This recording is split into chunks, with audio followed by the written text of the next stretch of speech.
जो लेटर लिखे जा रहे हैं वो है क्या, जो सियासतदान है वो क्या करता है, वो अपना बयानिया अपना नैरेटिव लोगों के सामने रखता है। यही वो लेटर जो हैं ये काम कर रहे हैं और लेटर जो है वो सामने रख रहे हैं।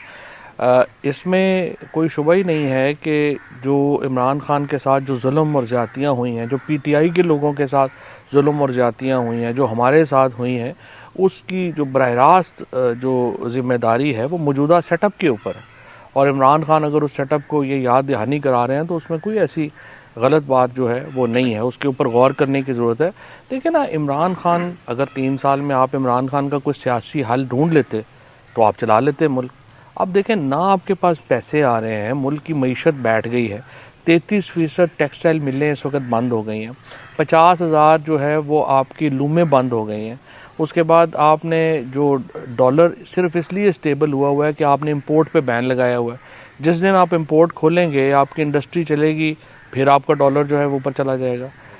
आप टोटल जाली इकॉनमी चला रहे हैं। सो इसलिए जब तक सियासी इस्तेहकाम नहीं होगा आप मईशत बेहतर नहीं कर सकते। और मईशत बेहतर करने के लिए बहुत अहम है कि आप सियासी इस्तेहकाम लाएं, और सियासी इस्तेहकाम लाने की वाहिद सूरत यह है कि इमरान खान को रिलीज़ किया जाए, उन्हें रिहा किया जाए और उनके साथ बैठ के मुस्तकबिल का जो इलेक्शन है उसकी तारीख तय की जाए। अच्छा सर, ये बताइए कोई तलक नहीं होगा? नहीं, मौजूदा क़यादत का कोई ताल्लुक नहीं। मौजूदा क़यादत तो मुकम्मल नाकाम हो गई है ना।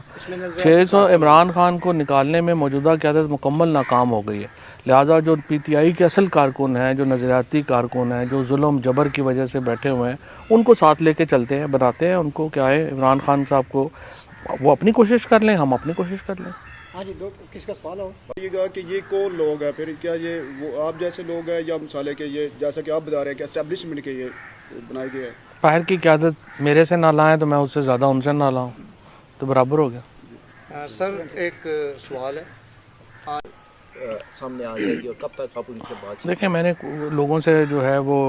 बातें शुरू कर दी हैं, फ़ोन पे बातें शुरू कर दी हैं, और इंशाल्लाह ताला जल्दी जो है वो इस सिलसिले में आपको एक पूरी जो शक्ल है वो नज़र आ जाएगी। और बिल्कुल हमें कोई इससे गर्ज़ नहीं है कि और क्या हो रहा है क्या नहीं हो रहा। हमें सिर्फ जो है वो इमरान खान की रिहाई तक सिर्फ हमारा एजेंडा है। बाकी पॉलिटिक्स पीटीआई क्या करनी है क्या नहीं करनी, वो इमरान खान जब रिहा होंगे वो खुद ही फैसला कर लें।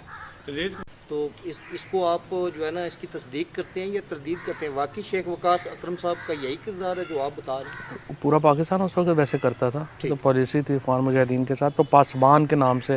तहरीक बनी थी, तो इन्होंने वहाँ से वो सप्लाई से जो है वो काम अपना शुरू किया था। फिर ये चले गए थे परवेज़ मुशर्रफ साहब के साथ। परवेज़ मुशर्रफ साहब के हटने से पहले ये नून लीग से मिल गए, नून लीग पीपल्स पार्टी से मिल गए, फिर पीपल्स पार्टी के हटने से पहले ये नून लीग से मिल गए, फिर नून लीग के हटने से पहले ये फिर जो है मेरा ख्याल शुरू तो फिर जमीयत उलमा इस्लाम से भी इनका ताल्लुक़ रहा, और उसके बाद फिर अभी 2021-22 में इनको मैं पीटीआई में इन्होंने कहा मैंने शामिल होना है, तो मैंने मिलवाया खान साहब से। अच्छा दूसरा सर, आप इमरान जी अच्छा जी, सबसे पहले तो बड़ा शुक्रिया सारे दोस्तों का जो आज आए हैं। बुनियादी तौर के ऊपर तो आज वैसे गपशप थी, मैंने कहा आप दोस्तों से मुलाकात हो जाए। दूसरी बात यह है कि जो पाकिस्तान में इस वक्त एक क्राइसिस जारी है, आपको मालूम ही है कि आज इमरान खान साहब का जो केस है उसको मुलतवी कर दिए गए, और उनको पिछली दफ़ा जब मुलतवी किए गए थे तो खान साहब ने जेल में बताया था कि उन्हें 20 दिन तक जो है वो डेथ सेल में बंद कर दिया गया, बिजली बंद कर दी गई, और एक बदतरीन किस्म की जो कैद तन्हाई है उसका उन्हें सामना करना पड़ा। तो जो डर है हमें वो यही है कि जब आज उनके मुकदमे जिस तरीके से मुलतवी किए गए हैं और जिस तरह से वकला की मुलाकातें ख़त्म की गई हैं, फैमिली की मुलाकात ख़त्म की गई है, उससे डर ये है कि कहीं दोबारा उन्हें जो है वो इंतकाम का निशाना ना बनाया जा रहा हो। आज तकरीबन 600 दिन हो गए हैं इमरान खान को जेल में, और उसके करीब करीब हो रहे हैं, तो उसकी वजह से पाकिस्तान के अंदर एक सियासी अदम इस्तेहकाम है जो बढ़ रहा है। दूसरी तरफ जो पीटीआई की अपनी लीडरशिप है उसका कोई मुझे कंसर्न नज़र नहीं आ रहा इमरान खान की रिहाई से। और हम देख रहे हैं कि जो पीटीआई की पॉलिटिकल कमेटी है वो ज़्यादा लोग उसमें सलमान अकरम राजा जैसे लोग हैं, वकास शेख जैसे लोग हैं, रऊफ़ हसन जैसे लोग हैं, जिनका पास्ट रिकॉर्ड जो है वो खुद चूँकि पीटीआई के साथ नहीं है, सो इसलिए उनकी इमरान खान से हमदर्दियाँ नहीं हैं। सलमान अकरम राजा जो थे वो मुआवन थे नवाज़ शरीफ के पनामा केस में और मनी लॉन्ड्रिंग एक्सपर्ट समझे जाते हैं, और वो एक कॉर्पोरेट लॉयर है, और ये इसकी वजह से उनका जो दिलचस्पी है सारी वो अपने पैसों से पीटीआई को जो फंडिंग आई है करोड़ों रुपए की फंडिंग, उसको दो तरीक़ों से, एक तो जो लीगल टीम है जिसके खुद हेड सलमान राजा साहब हैं, और फिर मीडिया टीम जिसके हेड शेख वकास अकरम हैं, उस फंडिंग का कभी कोई ऑडिट जो है वो सामने नहीं लाया गया, डिस्पाइट द फैक्ट कि करोड़ों रुपया जो है वो इन लोगों ने इस्तेमाल किया है। और इसकी वजह से एक जो इमरान खान आज देखिए कि जैसे वहाँ पे उन्हें अगर बंद किया गया है, इमरान खान को जो है वहाँ पर अगर उनको कैद तन्हाई में है, उनका एक्सेस नहीं है, तो आज जो पीटीआई की सियासी लीडरशिप थी उसका काम था कि वो फैसल चौधरी साहब के साथ, नईम पंजोथा के साथ और मुबशर के साथ जो वकील, 3 वकील जो हैं वो इजाज़त ले के इमरान खान के मिलने गए हैं, तो बाकी लीडरशिप भी तो वहाँ पे जाती ना। ये सिर्फ जो है वो शाम को एक मीटिंग करके और लोगों को जो है वो बेवकूफ़ बनाने के लिए रखे हुए हैं। इन्होंने जिस तरीके से ये एक काम पकड़ लिया है, यूँ लगता है कि इमरान खान की रिहाई जहाँ एक तरफ हुकूमत और इस्टेब्लिशमेंट के हक़ में नहीं है, उसी तरीके से पीटीआई की जो मौजूदा लीडरशिप जो असल में इस्टेब्लिशमेंट ने इंस्टॉल की है। क्योंकि देखें, इस्टेब्लिशमेंट ने जो पीटीआई का काडर था,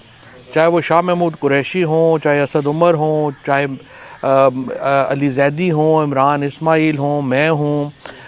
इवन परवेज़ खटक हों, सब लोगों को उन्होंने जो है वो ठुड्डे मुक्के मार के निकाल दिया, जेलों में डाला, तशद्दुद किया, और उसकी जगह इन लोगों को जो है वो रिप्लेस किया गया। मुझे आप बताएं, आज मेरे पे 48 केस हैं पूरे पंजाब में, एक ज़िले से दूसरे ज़िले से हम जाते हैं, पीटीआई की जो मौजूदा लीडरशिप है उसके ऊपर एक भी केस नहीं। उसके बाद मैं 2.5 साल बाद ईसीएल के ऊपर हूँ, ये रोज़ 3 महीने चले जाते हैं, कभी कहीं फंडिंग करने, कभी कहीं फंडिंग करने। तो लिंक साफ जाहिर है कि इनका एस्टैब्लिशमेंट से और हुकूमत से लिंक है। लिहाजा मौजूदा लीडरशिप के होते हुए कोई सीरियस एफर्ट नज़र नहीं आ रही इमरान खान की रिहाई के लिए।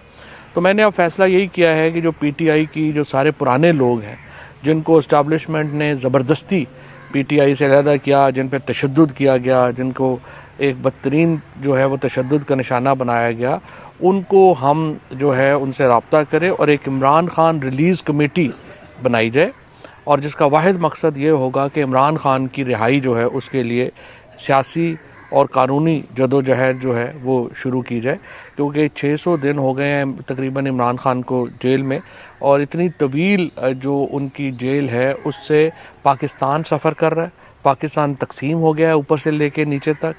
और जब तक इमरान खान को रिलीज़ नहीं किया जाता, उनकी सियासी हकीकत को तस्लीम नहीं किया जाता, पाकिस्तान में सियासी अदम इस्तेहकाम जो है वो रहेगा। और यूँ पहले तो हमें शक था कि ये कैपेसिटी का इशू है, लेकिन अब तो यकीन हो गया है कि ये जो लीडरशिप है ये तो एस्टैब्लिशमेंट ने जो है वो लगाई हुई है, और ये इमरान खान का वो कभी बाहर आने नहीं देंगे।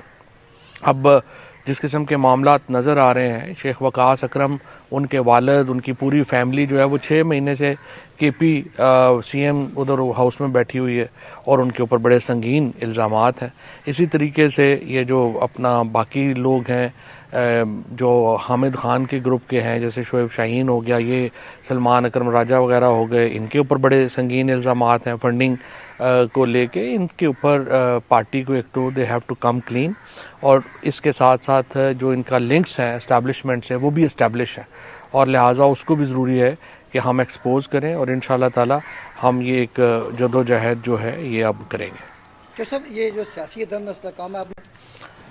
देखें, बात यह है कि आप जो ज़ाती लड़ाइयाँ हैं वो तो अकेले लड़ सकते हैं, सियासी लड़ाइयाँ आपको ग्रुपों में लड़नी पड़ती है। जब मैं जेल में था और इलेक्शन के अगले दिन ही मैंने ये कहा था कि हमें ग्रैंड अलाइंस जो है वो बनाना चाहिए,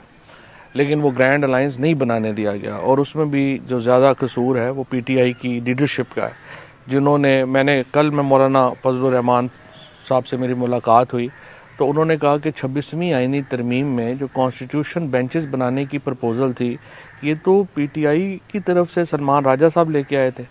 तो जब कॉन्स्टिट्यूशन बेंच बन गए थे या चीज़ें आ गई थी तो फिर उनको ही आके कहना चाहिए था कि ये इसमें इस तरमीम की ज़रूरत है।